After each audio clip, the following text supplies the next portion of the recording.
Hello everybody, it's Ian here again from Hiker's Hole Survival. I'm just out here today doing another short video on wild food foraging, edibles and medicinals.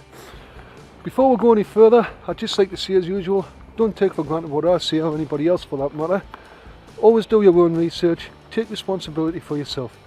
Especially if you are on medication, some prescribed medication can actually be amplified or neutralised by some wild edible plants. So if you are on medication, make sure that you consult with your doctor before you go about doing this sort of thing. Anyway, now we've got that out of the way, let's go further afield and see what else we can find. And today I'm just out doing a little bit of tree identification. I've been looking up identifying different types of trees. Now it's to do with the coniferous ones. I mean, I've known pine trees for quite a while. If you look at a pine tree, you can tell a pine tree. They tend to have clusters of needles where they come off in either 2s, 3s or 5s. I haven't seen them coming off with 4, but I have seen them in clusters of 3 and 5. Generally 2 though. Now we're trying to get a close up on that. Don't know if you can see that there, but it's got the 2 needles coming off. Anyway, actually I'm not going to harm it, just to take that one off and show you down here, get a better view of it. But there you go, 2 needles there. I'm actually taking a few of these pines because they're quite nice, and I'm going to make some tea with it later. But make sure that you know how to identify pine before you go making stuff like pine tea. It's not hard to tell. I mean, you've got pine cones on it as well to start with, you know, so. But there are certain spruce trees out there which aren't very good for you. And just to show you what a spruce tree looks like, the difference in the leaf. This is a spruce here. If you look there, see how the needles come off all the way around the tree, around the twig and the branch. This woodland where I'm walking, it's actually a park for people where they come and walk the dogs and stuff. I don't think most people realise what's around them when they come through here. It's a managed forest, and a lot of it's conifer trees, and a lot of the evergreens are coniferous trees. But there's a good variety of them, different types of pine trees and spruce trees and fir trees. And just showing you there the way the spruce leaves come off. But I'm actually off to look at a certain type of fir tree, and I'm hoping I'm going to find some balsam fir. I think I found what I'm looking for here. Now this tree here, right, this is a fir tree. I showed you the spruce tree. Here's a spruce tree standing next to it, and as you can see, the needles come off all the way around.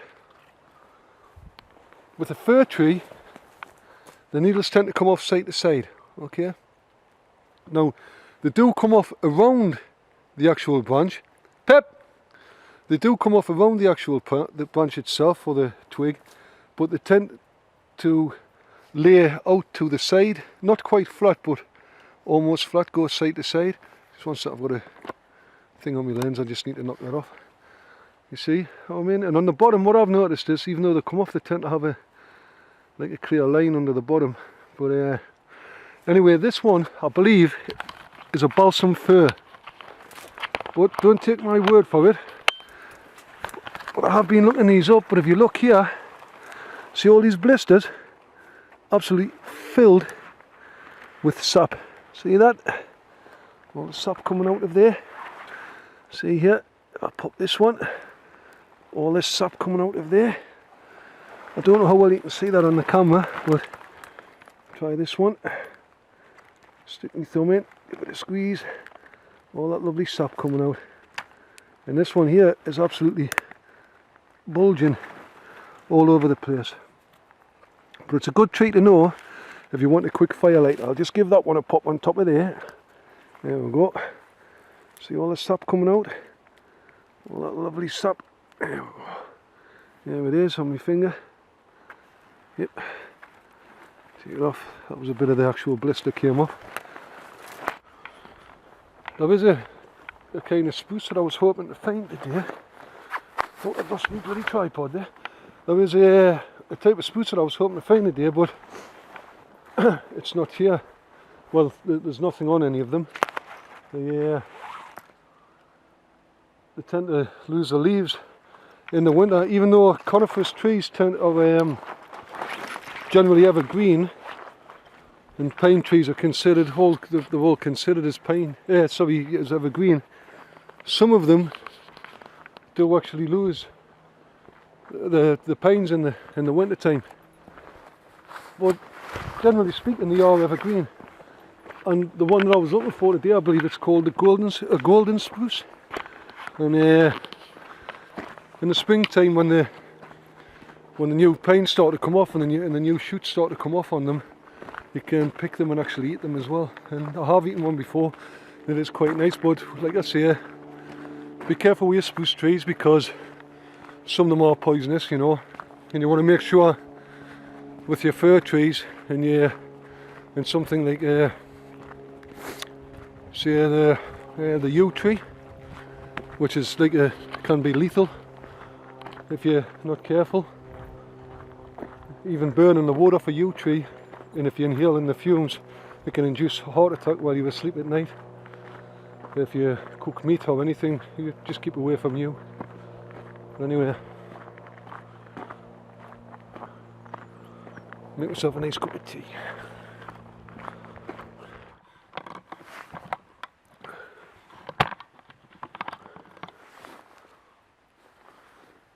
I've just come to the wood next to where I live just to make some tea, just to show you how it's done with the pine needles that I picked earlier.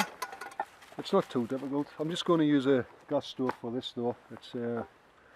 It's 25 to 5 now. It's late till about 6 o'clock anyway, but got to get back to it, so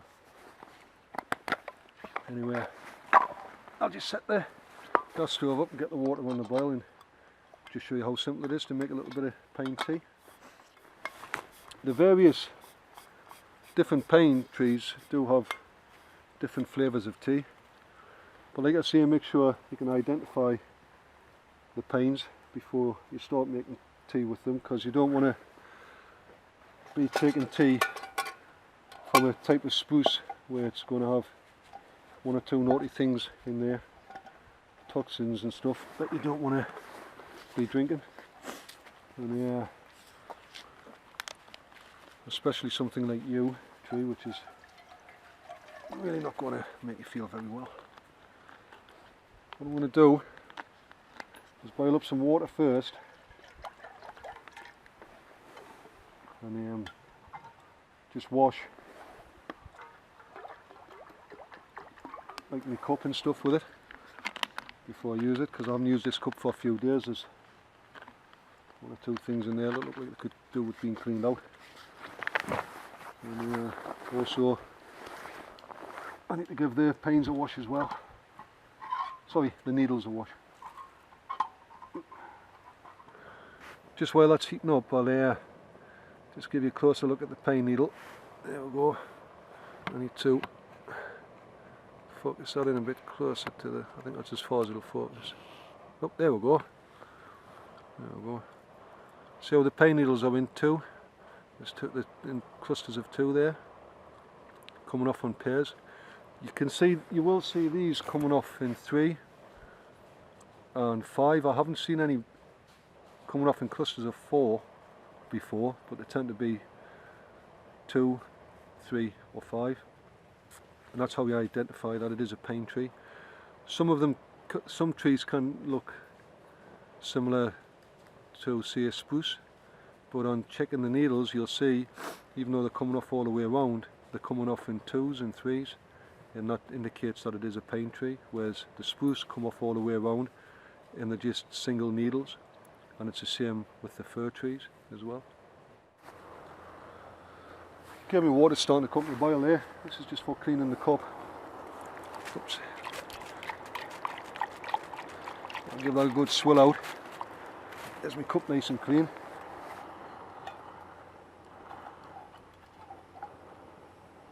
Just a few bits of dust and stuff in there, so I'll do now is add some more water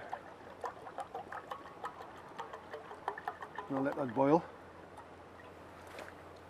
Should only take a few minutes. In the meantime, I'll give the pine needles a quick wash. I'll just wash them in my hand. That's all they need really, just to take off any little bits of dirt or anything like that that might be on there. There you go, just give a quick wash like that. Little bits of crap. Away.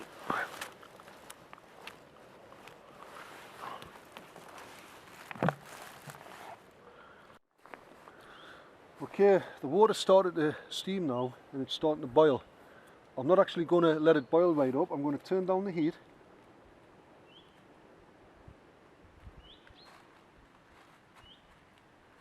I'm going to drop the needles in, but I'm going to leave the needles on the stick because if you take the needles out and drop them in individually, they can be a pain in the backside for it to get out, unless you do them in a separate pan and you strain it through like a cloth or something, or use like a coffee strainer, tea strainer, that sort of thing. I'll just drop a few needles in there. There's no loose ones. Just drop them in there. Chuck them ones. Just drop them in there too. Okay, there's the needles in the hot water, and as you can see, it's starting to get like a little oily look on top. And the reason for that is because the oil is starting to come out of the actual pine needles and make the tea. What I'm doing now is I'm just going to put a lid on top of the pan while it simmers. There's a reason for this, I just need to close the handles here. There's a reason for this. It's to keep any of the antioxidants inside of the cup. What a lot of people don't realise is when they're making teas like pine needle tea, pine needles, they're well known for being full of vitamin C, but the thing is, things like antioxidants and that, when they actually boil, the water boils at 100 degrees, but you just need to get it warm because the antioxidants actually evaporate at about 80 degrees. So what you're doing is you're keeping the antioxidants inside, and it's best really to put them inside of a flask or something. Okay, it's been simmering for a while now, so I'm just going to take the lid off. I can handle it because it's only on a simmer, and it's not going to be too hot. And the handles are okay because, like I say, it's just been simmering. And as you can see, after about 10 minutes or so, the needles have started to go a little bit soft. But I can take them out now, just throw them away, and I'll just show you here. The way I've done it, it's saved any straining, and it's a nice clean beverage.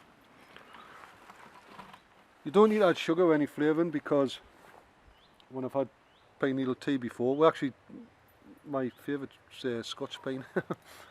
This one's similar, the tree that I took this from is similar to a Scotch pine, but I don't think it's a red Scotch pine because it didn't have the red bark.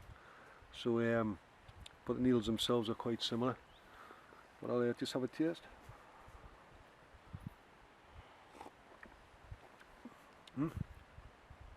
Yep, tastes just like tea. And a nice hot beverage. Sit and enjoy the peace and quiet.